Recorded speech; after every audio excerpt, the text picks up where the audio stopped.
A new trailer for Prey has been released not too long after the first teaser dropped about 2 weeks ago. This time it's a full-length, 2-minute trailer that gives us more of an idea of what to expect from this 5th film in the Predator series.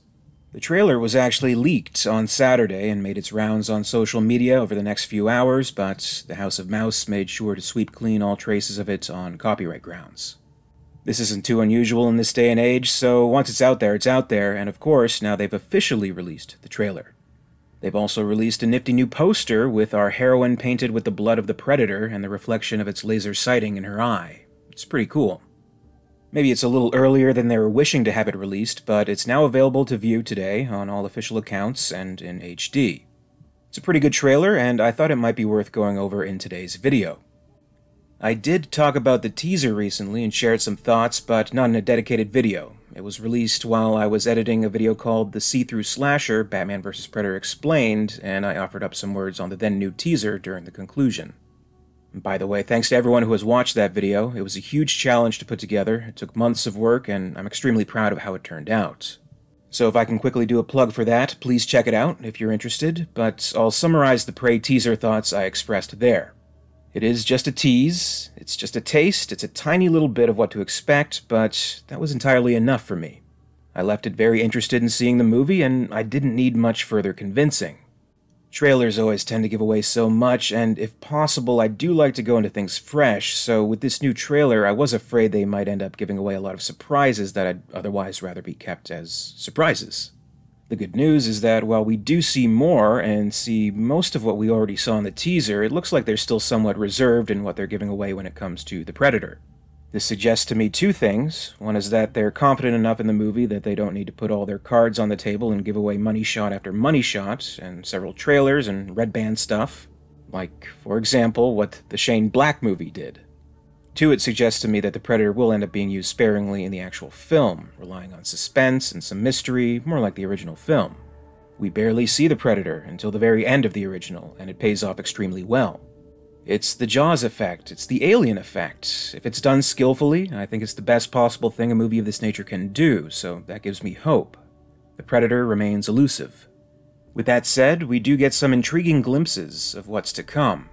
By now, we know the general idea of the plot. The focus is on Comanche warriors 300 years ago. There's a female Comanche who is eager to prove her worth and become a warrior herself.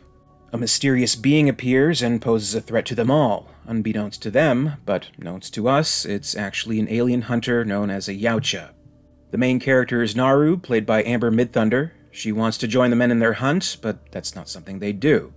She's determined, though, and when the Predator ship descends to Earth, she views the disturbance in the sky as a sign from the heavens. She seems to go off on her own hunt, with a canine companion who we better start praying for now, and things go terribly awry. She's chased down by a vicious bear, and right before it gets to her, the Predator gets to it first.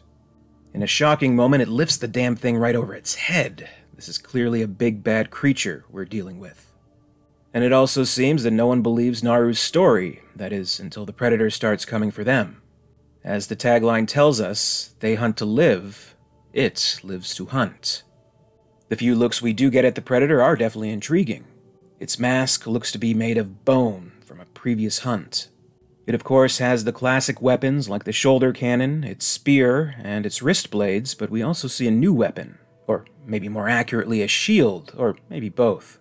Either way, it expands out of the wrist gauntlet and looks pretty damn cool. We also see a little bit, a frame or so, of the Predator unmasked, and though it's obscured by darkness, we can confirm it's still one ugly motherfucker. I suppose it may all be driving toward a head-to-head finale where Naru has to take on the Predator, complete with all the classic prep stuff. She has some nice moves with the axe, it looks like she figures out the mud trick, and belts out a primal war cry. Though there could be twists around this, and it may not necessarily be what we expect. From some moments in the trailer, it looks like the Comanches will be fending off attacks from some nasty fur traders and/or Anglo-Americans.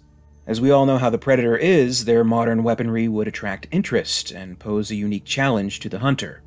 Maybe we'll have an all-out massacre with only Naru left standing. Maybe the Predator will inadvertently ally with the Comanche in some skewed Dances with Wolves riff. It's hard to say.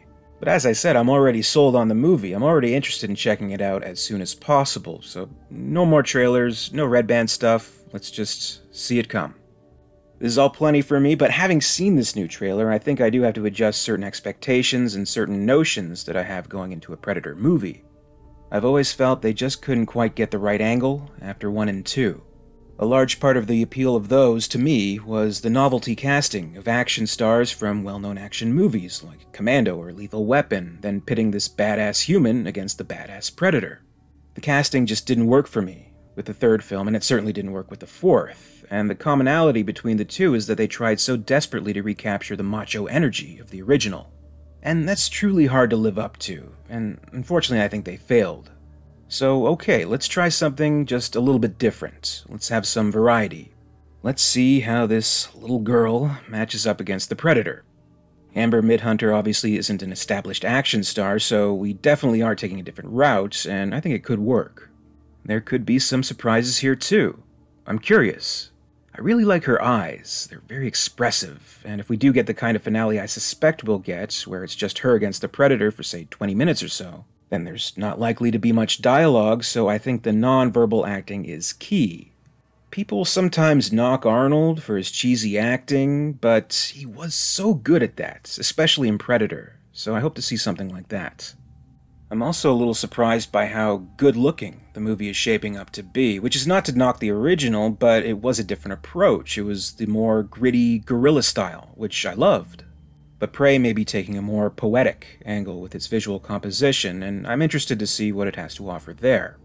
So, God help me, I'm excited for the movie, and admittedly, the new trailer only heightened that. I know we've all been burned before by misguided Predator movies, but are we so vain? Can we not be excited for it, just for now?